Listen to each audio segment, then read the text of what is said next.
Does God exist? Is religion a force for good or evil?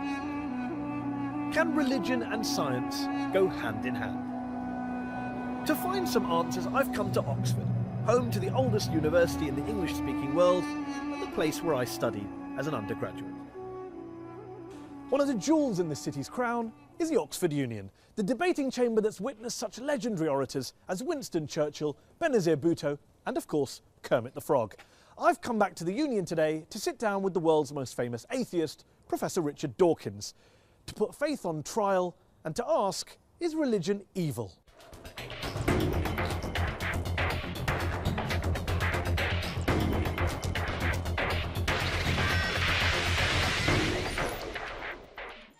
Muslims riot in protest against a truly awful film demonising Islam. Dozens are killed. The Quran, if found guilty, can be burned. A Christian pastor in Florida tries to burn a copy of the Quran and ignites global pandemonium. Even Buddhists are at it, attacking the Muslim minority Rohingyas in Western Burma. And of course, the conflicts plaguing the modern Middle East are often blamed on ancient hatreds between the children of Abraham. Remember 9/11? Was this religiously inspired terrorism? Thousands died. Yet here's the thing. Societies without faith haven't fared much better. Communism banned all religions, as Joseph Stalin and Mao Zedong systematically slaughtered millions of their own countrymen.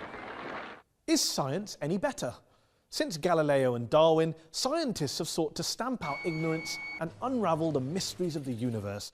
But science has also poisoned the environment, unleashed killing on an industrial scale, and now threatens our entire planet.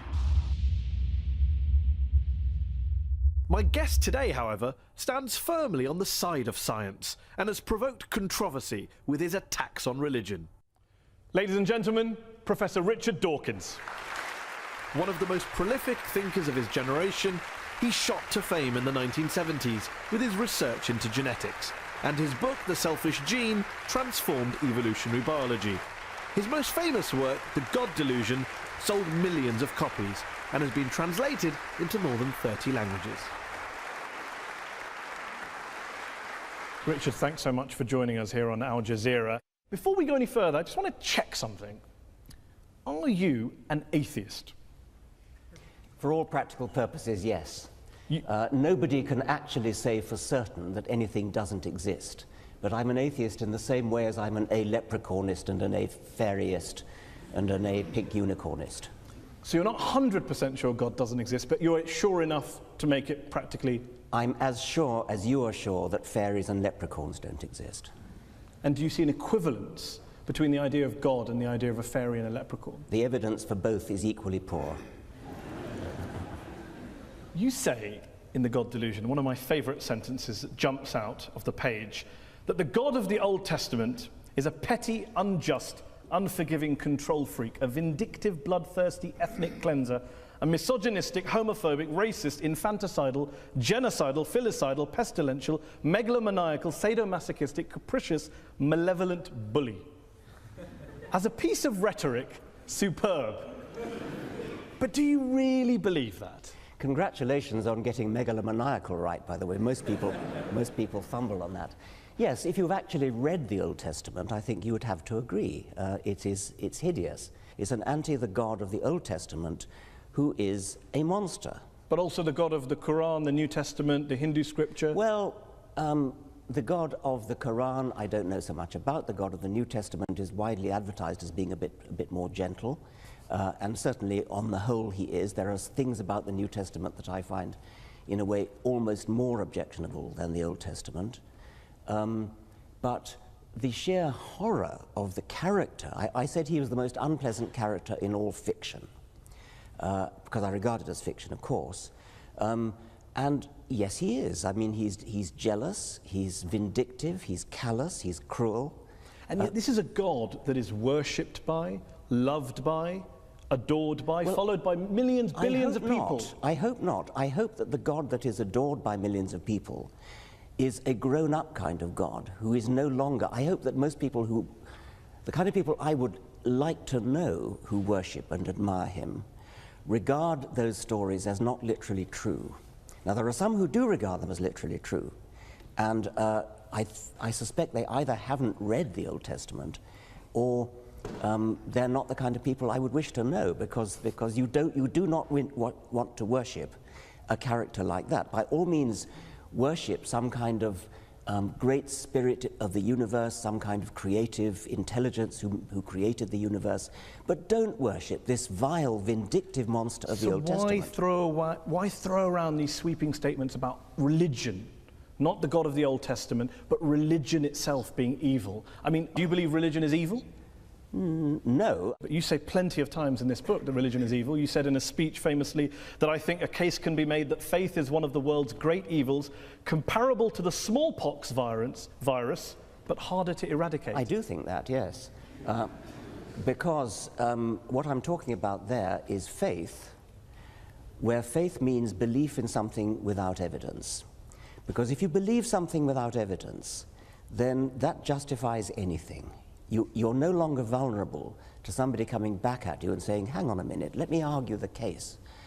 If you believe it without evidence, which is what faith is, then you don't argue the case. You say, no, I'm not arguing that case. This is my faith. It's mine. It's private. I don't dissent from it. I don't retreat from it. You're just going to have to accept it. Now, that is evil. And yet you spend so much of your time debating people of faith. So clearly people of faith are interested in having discussions. They're not just all blind believers, insisting on their way of... Well, nobody said anything about all of them. I mean, the vast majority of religious people are perfectly good, nice people, as you are. There's no suggestion I've ever made that all religious people are evil. Of course not. There is a logical progression that goes from believing in faith, having faith that your God tells you to do something, and doing terrible deeds, like suicide bombing, like flying planes into skyscrapers. The vast majority of people of faith don't do such terrible things. But those people who do terrible things do it believing that they are righteous and good, and they think that they're doing the will of their God. So they're not evil people, they're actually good people by their own lights. They believe they're doing good things, and that's why religion is evil, because it can make you do evil things believing that they are good. Do you really believe that people who go out and carry out suicide bombings, it is faith? Religion is to blame, not geopolitics, not the world, not their lives, not what's going on around us. It's religion, plain and simple. Not always. It's not in the case of the Tamil Tigers, for example. But I think in a great majority of cases it is, and I think it certainly makes it a hell of a lot easier.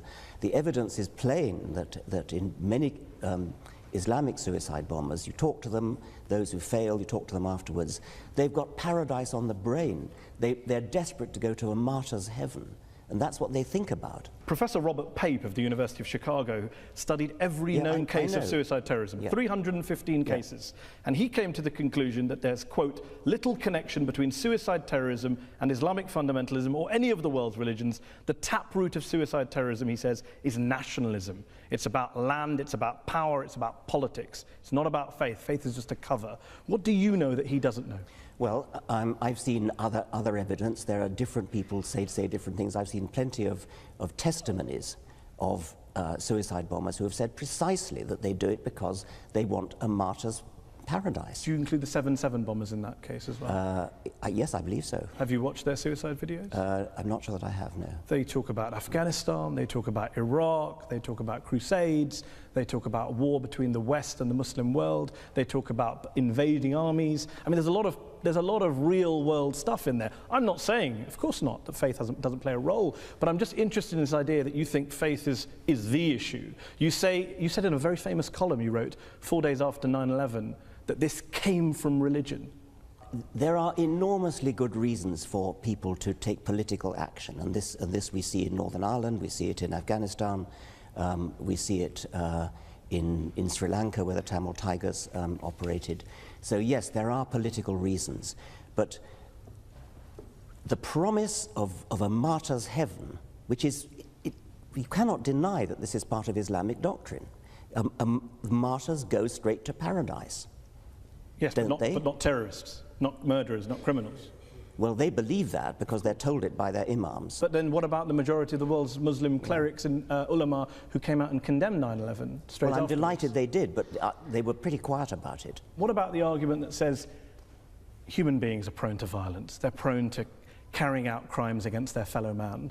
You can blame religion, you can blame politics, you can blame economics, lots of factors, lots of excuses. What I don't get is, why do you only focus on religion? For fairness, why don't you also isolate the other factors? There are lots of other factors, and I'm quite happy to say that, yes. There are lots of, I mean, if you look at the wars of history, some of them have been about religion, plenty of them have not been about religion. I never said religion is the sole cause of wars and violence. You may not have said that, but you would accept that the new atheists, people like Sam Harris, the late Christopher Hitchens, have blamed a lot of history's wars on God and religion, and you make a similar suggestion in The God Delusion. Yeah, I would blame a lot of history's wars, but the most terrible wars in history, the two major wars of the 20th century, are nothing to do with religion.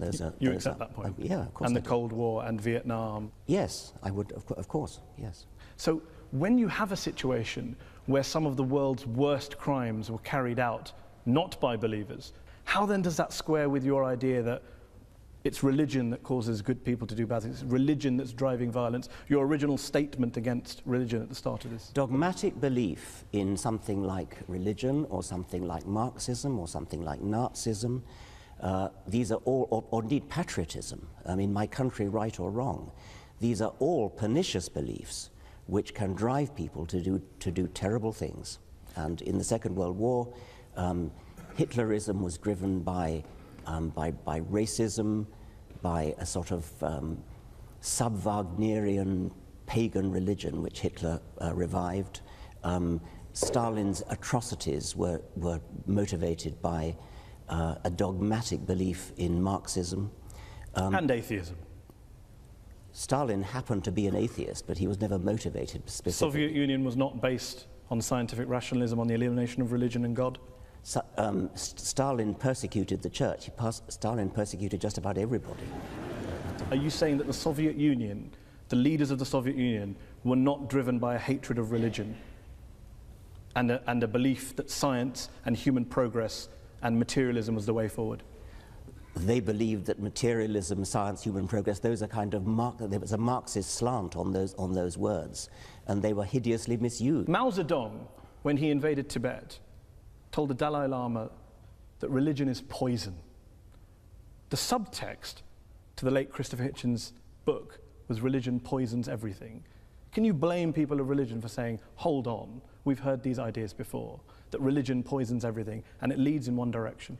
It's an incidental fact that Mao Zedong and Stalin happened to be atheists. They Incidental, were not. it wasn't core to communism. I think it was not core to communism, no. So when Karl Marx was talking about religion being the opiate of the masses, that was just a throwaway line. Yeah, I mean, that was an out of context statement. I mean, what on earth do you think that's got to do with atheism? I don't know. Let me put a statement in context to you. Albania, one of the world's worst dictatorships, tyrannies that we've seen in the last 100 years. Article 37 of Albania's communist constitution declared, quote, "The state recognizes no religion and supports atheistic propaganda in order to implant a scientific, materialistic world outlook in people." What do you think you're saying? I mean, that's an appalling thing to say. Of course it is. Why is that an appalling thing to say? What do you disagree with in that statement? Why would I want to support atheistic propaganda? I support science and truth. But you don't support spreading atheism. I support spreading science and truth. If that happens to be atheism, I support it. I'm not going to start bullying people into being atheist. I'm not going to start trying to compel people to be atheists. That was what the Albanians were doing. It's nothing to do with what I want to do. Of course, but you'd like to persuade them not to be believers and become atheists. I'd like to raise consciousness in a gentle, civilized way, using argument, rational argument, from evidence. In your book, you cite lots of evidence for the bad things religion's done. What I wonder is, if you were being fair, wouldn't you have also included some of the good things that religion's done? My passion is for scientific truth. I don't much care about what's good and evil, actually. I care about what's true. I mean, do you actually believe in your Muslim faith? Do you believe that Muhammad split the moon in two? Do you believe that Muhammad flew to heaven on a winged horse, for example? I pay you the compliment of assuming that you don't. No, I do. I believe in miracles. You believe that? Yes.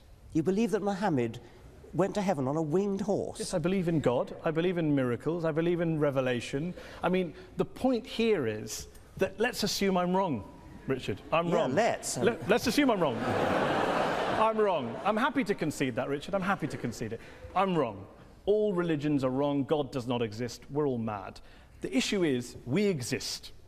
We've existed for a while. I think even Christopher Hitchens said, and you've said in your writings, we're not going anywhere. So my question to you is, why not acknowledge, for example, the good things that religion has done? Do you accept that religion has done good things, despite all of our mad beliefs and our miracles? I accept that individual religious people have done an enormous number of good things. Not driven by religion? Well, I mean, who knows? You're very mean-spirited. You won't give any credit at all. Take somebody like Martin Luther King, for example. Reverend Martin Luther King. Yes. Obviously, he was a cleric.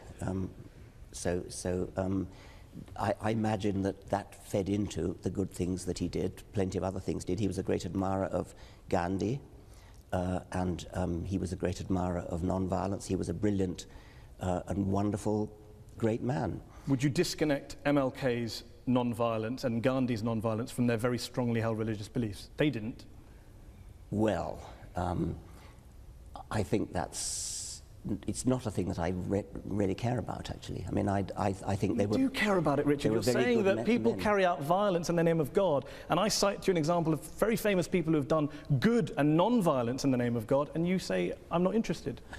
If God doesn't exist, then doing something good in his name it's great that something good gets done, but there's no evidence at all that believing in God makes you more likely to do good things. I can't see any noble, logical connection between being religious and doing good things. Let's concede that God does not exist. Let's concede that religion is false. My problem here is trying to understand why some of the new atheists are so anti-religion when religious people clearly are doing lots of good things and they're doing it in the name of God. I've never denied that religious people are doing good things and non-religious people are doing good things. I care about what's true. I'm an educator, I'm a scientist, and I want people to understand the truth about the universe in which they live. That's what I care about. And I regard religion as a distraction, and in some cases a pernicious distraction from true education, which I love and value the way you value and love your God.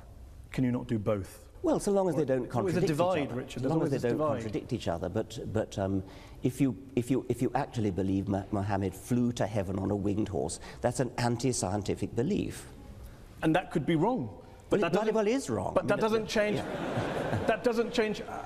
How do you know it's wrong? Oh, come on. You're a man of the 21st century. No, I'm just asking. It comes back to my original question. The rational position is the agnostic. The rational position is the agnostic position. Why up there? What, the rational position. I didn't say up there. I didn't pick a place. Okay, you picked a place. Why would a winged horse be the way to get to heaven if it's not up there? I asked a question about. You asked about proof. I'm all for saying I can't prove it, but can you prove he didn't do it? I mean, this is the end-old debate. Didn't fly to heaven on a winged horse? I'm just asking on your criteria. I'm just asking on your criteria. No, I can't prove it, and I can't prove it wasn't a golden unicorn. But I'm fascinated that you're rather talk about what animals the Prophet may or may not have used 1400 years ago, rather than talk about what Muslims or Islam is doing in the world today, good or bad. Well, that seems to be the distraction. If anyone's distracted, it seems to be you. Well, that's your view. I'm fascinated by how somebody, a respected, sophisticated journalist in the 21st century, can believe that a prophet flew to heaven on a winged horse. Let me ask you this. Are all people who hold beliefs in God and in miracles and the supernatural, do you regard them all as intellectually inferior to you? I regard those beliefs as intellectual nonsense. I don't regard the individuals as intellectually inferior to me, because many of them palpably are not. If you go back in history, then all bets are off, because before Darwin, for example, it is not at all surprising that before Darwin people believed in all kinds of things which they wouldn't believe in now. There are many people, many scientists today who say they're religious. And if you actually ask them what they believe, in many cases it turns out what they believe is in some sort of deistic God, some sort of intellectual spirit, some sort of creative intelligence that lay at the root of the universe, perhaps invented the laws of physics, something like that. I don't agree with this book, but it's an excellent book, very well argued, you're very passionate, clearly. There's one section in the book where you talk about bringing up children. Oh, yes. And you talked about education. You talk about a story when you tell a story about being in Ireland and talking about the Catholic child abuse scandal. And there's one quote on page 356, which I will read out to you. Horrible as sexual abuse no doubt was, the damage was arguably less than the long-term psychological damage inflicted by bringing the child up Catholic in the first place. You believe that being brought up as a Catholic is worse than being abused by a priest? There are shades of being abused by a priest, and I quoted the example of a woman in America who wrote to me saying that when she was 7 years old, she was sexually abused by a priest in his car, and at the same time, a friend of hers, who also 7, who was Protestant, or was of Protestant family, I should say, died.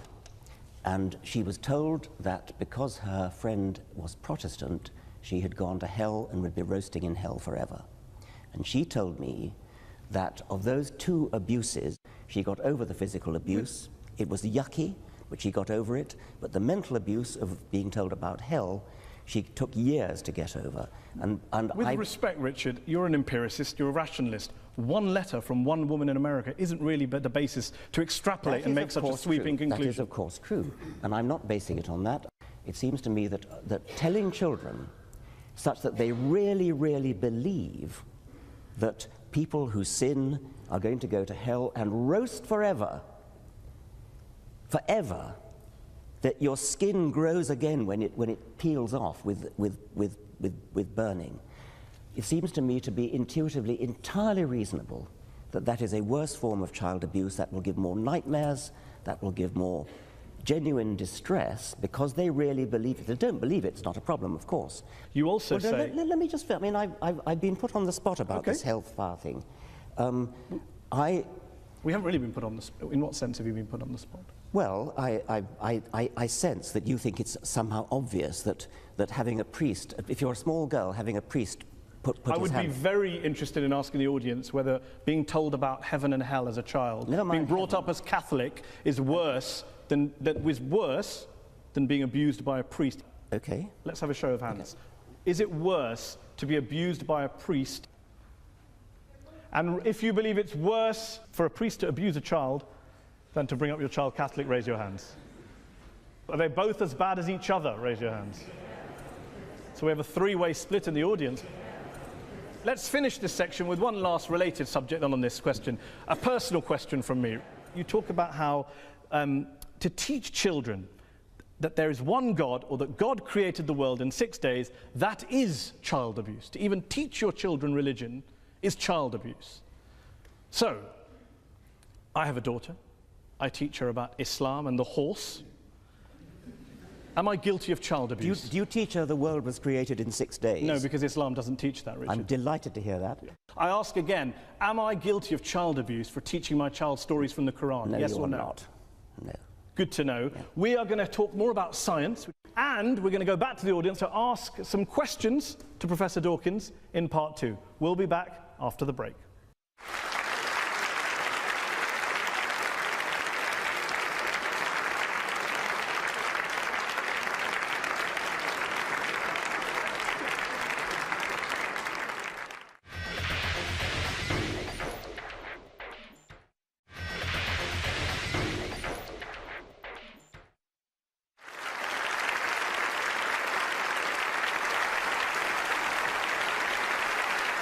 Welcome back.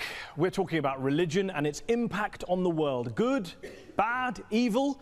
We're joined here by our guest, evolutionary biologist, Professor Richard Dawkins. Richard, science is your great passion. And you're a great believer in science. You're an evangelist for science, a promoter and defender of science. But what would you say to those people who say there are some quite important questions, genuine questions, that science cannot answer? Why are we here? What's the meaning of life? Where does morality come from? And that if religion wants to have a crack at answering those, what's science's objection? I'm not sure I'd accept that science can't answer those particular questions. I think there are other questions science probably shouldn't try to answer, like what is right and what is wrong.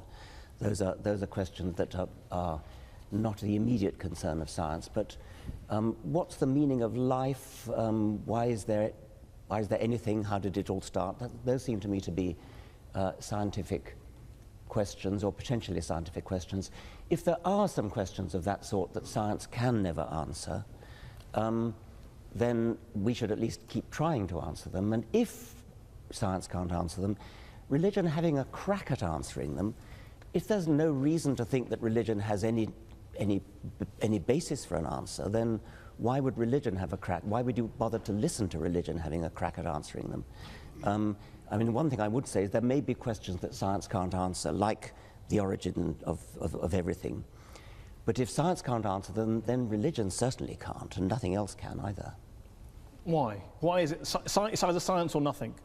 Well, yes, because science is the method of getting at what's true. I mean, if you take something like how did the universe begin, which is a very baffling, deep question. How did life begin? Another baffling, deep question. Both those questions are unanswered. The best methods we have of approaching those are the methods of science, because these are the methods that look at evidence, that evaluate evidence in all sorts of sophisticated ways. What has religion got to do with that, other than just looking at the writings of somebody who wrote a few centuries ago? I mean, why would you bother to read those writings? So the great philosophers and theologians in history who have grappled with these big questions and thought about spiritual issues, moral issues, the transcendent, they're all wasting their time? Yes, they're wasting their time. What about, why does my life have meaning? What's its worth? Well, where does my dignity come from? Your meaning and your dignity are up to you, and mine are up to me, and these are not questions that science would attempt to answer. Each person finds their own meaning in their own life. And good luck to them. And what's wrong with religion offering moral certainties if, as you say, science can't answer moral questions? Science can't offer moral certainty, but I don't see that religion can either. You don't think that the religious values we have today, the moral codes we live by today, were originally derived from Judeo-Christian values, Islamic values, Hindu values? Not really, no. I mean, things like the Golden Rule, things like treat others as you would wish to be treated yourself. These are ancient values which crop up all over the world. They've been adopted by many religions. You can find justifications for them in moral philosophy. You can find justifications for them in evolutionary biology, which is my own subject. I don't seriously think you're going to base your morality on religion, because if you do, then you've got to say, well, do I base it on Scripture? I hope you don't base it on Scripture, because if you do, then you're going to have some pretty horrible values unless you deliberately cut out those parts of Scripture which are unacceptable to modern morality. Do you believe science is omnipotent, that it can answer all questions? I've already said no. I've already said it can't answer moral questions. But questions about the real world, questions about reality, questions about the origins of things, why life is the way it is, why the world is the way it is, why the universe is the way it is, yes, science is the way to answer that. Some of your critics have argued that you are willing to hold religion up to a very, put it under the microscope, hold it to account, scrutinize it, criticize it. You don't do the same to science or scientists or some of the bad things that have come out of science. Well, bad things that come out of science, if by that you mean horrible weapons.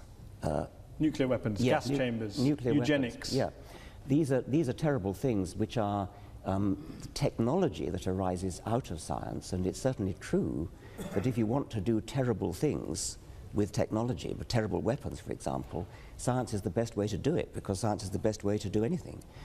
And even bad things. Even bad things. I mean, that's right. If you want to develop a terrible weapon, you're not going to do it in any other way than by science. The trick is not to want to develop a terrible weapon, and that's a political decision. And you do not see science and religion as occupying two different compartments that can live side by side. They are in conflict with one another. Insofar as religion attempts to talk about reality and has an alternative vision of reality, I think they are incompatible, yes. Despite the fact, as we discussed earlier, many of our leading scientists are believers?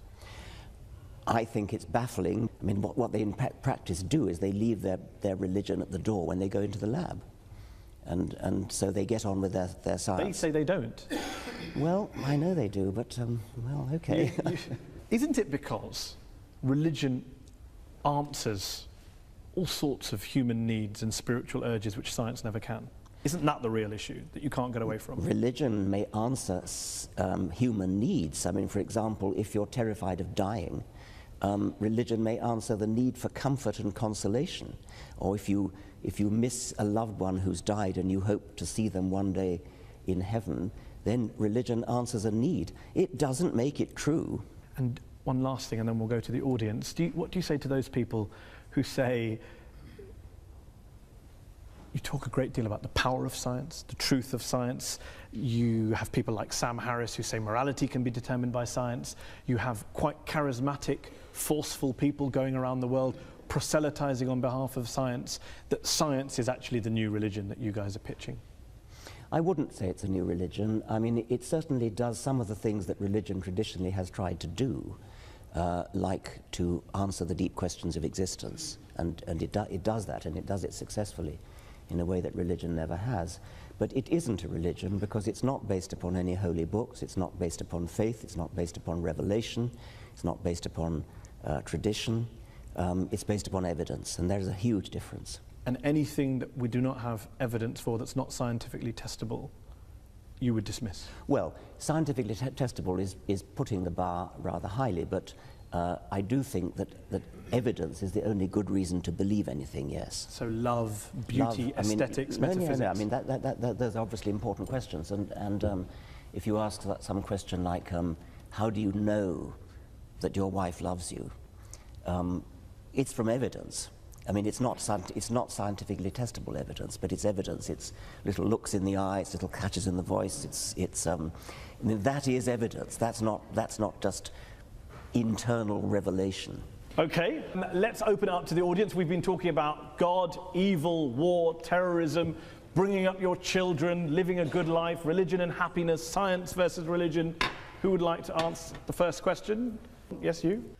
If the Almighty God appears suddenly on the cloud or on the earth or part of the universe, what is your reaction? Are you going to believe or are you going to go against him? What would it take for you to believe in God, not just miracles? Yeah, I mean, popping his head through the clouds. Yeah, that's the thing I've worried about a lot. Obviously, it would do wonders for the book. the reason I worry about it is that obviously, as a scientist, I'm committed to the view that I would change my mind if evidence came along. And so it's a very important question. What would that evidence look like? And I've talked about it with my colleagues a great deal. I used to think, yes, if there was a great deep Paul Robeson voice coming out of the clouds saying, I exist, then yes, obviously I would believe it. But have you ever seen a really, really good conjuring trick? There are things that I've seen done that it seems to me to be, God, that's got to be a miracle. And yet you know it's not. And so there is a real problem there that we are easily fooled. Let's take another question from gentleman here. Very interesting guy. I was extremely amused when you described faith as sort of brooking no argument. This university, of course, began with the study of theology. Most of the people here would have been studying theology at the beginning of the university, and indeed the way in which it was taught was not professorial. You didn't have lectures mostly you had discussions, debates. People didn't write monographs, they collected discussions, notes of discussions. People disagreed about their faith. Absolutely, I mean, everybody had a different opinion and everybody expressed it and everybody was heard. What's the question? The idea that, so the question is, do you really think that your view of faith brooking no argument measures up to really any experience of how people think about their faith? You talked about the evidence that your wife loves you. I think for most religious people, the evidence that there's a God is rather like that. Well, obviously, I would be mad to suggest that that theologians don't argue. They argue all the time and always have. They fight wars over their arguments. So clearly they argue. I'd say, when I say brook no argument, I don't mean that they don't argue. When you say that theologians have disputes and interesting discussions, I take it that from your garb, you take a position one way or the other on whether the transubstantiation, whether the bread and wine really is the body and blood of a first century Jew, or is merely symbolic. But what evidence you bring to bear on such an argument, I cannot imagine. It would not be a real argument at all. It would be a false argument. It would not be an argument which could be settled by real evidence. Just deal with the point about the evidence level when you referred to love of your wife. When you say that your wife loves you, and you're getting evidence from looks in the eye and catches in the voice was the phrase that I actually used, and the questioner said that's the way religious people feel about God. Yes, they feel that about God, but there's no evidence that they're getting any cues at all. I mean, their God is an imaginary God inside themselves. They feel that they're getting little looks from the eyes of God and sounds from the voice of God, but why should we believe them since we can't see or hear any evidence to that effect? Let's take another question. Gentleman here in the second row. With regards to religion, you've given an example where the Islamic faith and the Muslims basically they wrap themselves up in bombs because that's what they believe is an Islamic faith. But I disagree with you because there are more than 1 billion Muslims living in the world today who actually believe in the Quran and the scripture, which you said if everybody started believing in the scripture, then that would be horrible. But I disagree with you because more than 1 billion people, 1 billion Muslims believe that if you kill one innocent person, it's as you've killed the entire humanity. So today humanity is about 7 billion people. So more than 1 billion Muslims do not strap themselves up and actually go and commit suicides. The problem with many scriptures, and I think the Quran is no exception, is that you can find a verse that says so-and-so and you find another verse that says the opposite, and so you have to pick and choose. I mean, is it not the case, for example... You always choose the bad ones. Well, no, I mean, I'm suggesting that you shouldn't be in a position of having to choose. I mean, you shouldn't base your life on a holy book which has contradictory verses, where you can choose one verse when you want to make one point and another verse when you want to make another point. I mean, isn't it the case that the penalty for apostasy is death? You can't take these things and just hold... I could hold up an example of, we mentioned earlier, Sam Harris has said there are some views that are so irrational, people should be put to death for them. Should I hold all atheists to him? Of course I won't hold him to all atheists to that Let me view. put it to you, I mean, is the penalty for apostasy death? No. Good, I'm delighted to hear that. Why didn't... And the Quran doesn't say it is. Well, then... Some Islamic scholars do. Okay. But that's debate and discussion. There's arguments going on. Things take place over centuries. Okay. Well, let's have an atheist make a point and join the debate. Lady there's waving her hand. Actually, in the Quran, mankind refers only to Muslims and excludes infidels, which is all the rest of us. So that's a small point. But really, my question to Professor Dawkins is, how does he feel about the encroachment of all religions, extremists, evangelists, Christians, and a lot of Muslims into the politics and everyday life? And how does he feel about a religion trying to influence politics and public, How do you feel about religion influencing politics and public life? People should be free to speak their minds. I mean, I'm a great believer in free speech, and so members of parliament should speak their minds, and if their minds are influenced by their religion, then that's fine. What I would object to, I think, is the view that somehow religion has a privileged right to speak because it's religion. And I think you'd probably agree with that as well. If you stand up in Parliament and make an excellent speech in favour of something which religion has a view on, like abortion, say, if you make your points well and win the vote by making your points well, that's fine. But what you shouldn't be allowed to get away with is saying, because it's religion, therefore, this is what we should do. Lady there in the headscarf. As a social scientist, the model of the rational actor is somewhat discredited. We don't look at all actors at all times as acting rationally. In fact, we assume that they don't. But that was the prelude to my question. My question was really, would you accept that it's not so much religion that causes conflict, but sincere commitment to some belief that you think is morally important? And in that sense, do we get rid of morality? Well, I think I partly said that when I said that in the great wars of the 20th century, these were driven by non-religious motivations, but they were driven by my country, right or wrong kind of patriotism. That's a little bit different from morality we're talking about. At least it's not religious. I was interested in what you said in your preamble when you said that, I take it you're a social scientist, and you're no doubt right to suggest that since social scientists are studying the human animal, you notice that people actually don't behave rationally. Well, unfortunately, that's true. But that doesn't mean we shouldn't behave rationally just because people don't. Let's take a question from an atheist or an agnostic. Gentleman there in the black jacket there, 3 rows down in the middle. I think when I read your book, which I thought also was excellent, it became very apparent to me that evolution, nature, has given the human species some very, very powerful survival instincts. We're aggressive, men want to spread their genes, we want to gather as much resources together as we can to help our genes continue and survive. And as a result of that, there's been a lot of very, very dark episodes in our history. The Roman Empire, which was terribly oppressive, hedonistic, the Vikings who stole, raped, pillaged, the Persians, so on and so forth. Do you not think that it was actually the ideas of religion that took the human race, the human species, from beyond these base survival instincts and started to give them a new paradigm for thinking, which was not necessarily in the interests of the instincts that they have for survival? It's perfectly true that a sort of selfish gene view of life, which is what I've mostly written about, is a very unpleasant view of life. And if you followed the creed of the selfish gene literally and actually lived your life according to it, it would be a very unpleasant world in which to live. It would be a sort of Thatcherite work.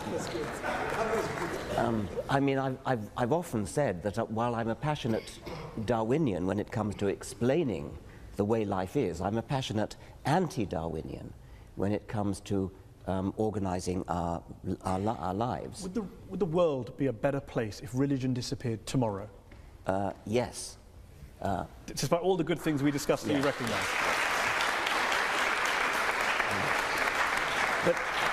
But you'd still have the Nazi Holocaust, the communism, you wouldn't have the charities, that's fine. You would have the charities, but I mean, it's only your assumption. But I want to finish because the question actually challenged me by saying that it was religion that helped us to escape from the unpleasantness of the selfish gene. I don't actually think that is true. I think that we have escaped by a long and slow process of civilization in which religion no doubt played a part. If you look historically over the very long time span of history, we're getting better, we're getting nicer, we're getting more charitable, we're getting kinder, getting less cruel. I wouldn't give religion the credit for that. I think I would give a much more complicated mixture of civilizing processes the credit for it, and religion is probably a part of that. Okay, let's take one last question. Gentleman there in the blue jumper. We're going to have to make this the last question. Professor Dawkins, as an atheist, is it not the case that you either believe in the universe just popping into existence without a cause, which is worse than hocus pocus, or in this thing called the multiverse, which has as much independent empirical evidence as Hades controlling the underworld? Right. The phraseology you use is somewhat biased, somewhat slanted. The universe popping into existence out of nothing. The multiverse theory is used in this context to explain the fact that some physicists believe that the physical constants are too finely adjusted. It's as though it's a put-up job. It looks as though the physical constants are so finely adjusted that if you change any one of them, then the universe would collapse. And I started to say that. Yes. Now, the multiverse hypothesis is a kind of Darwinian way of solving that problem. It says there are billions and billions of universes, all of which have different settings of their fundamental constants. A tiny minority of those billions and billions of universes have their constants set in such a way as to give rise to a universe which lasts long enough to give rise to galaxies, stars, planets, chemistry, and hence the process of evolution. But do you understand, it does make me chuckle that you mock me for believing in a prophet that flies into a heaven, but you believe in lots and lots of universes that you can't show me, prove to me, test to me in a lab, as a basis of getting out of believing in a God and a prophet. I'm astonished that you should compare the two. I'm comparing the lack of evidence for the two. Well, you cannot use your own intuitive common sense in order to diss physics. I mean, if you could do that, we wouldn't need physicists. I mean, they are very sophisticated people. They do mathematics. But there are physicists like Paul Davies who have dissed the multiverse theory as being nonsense.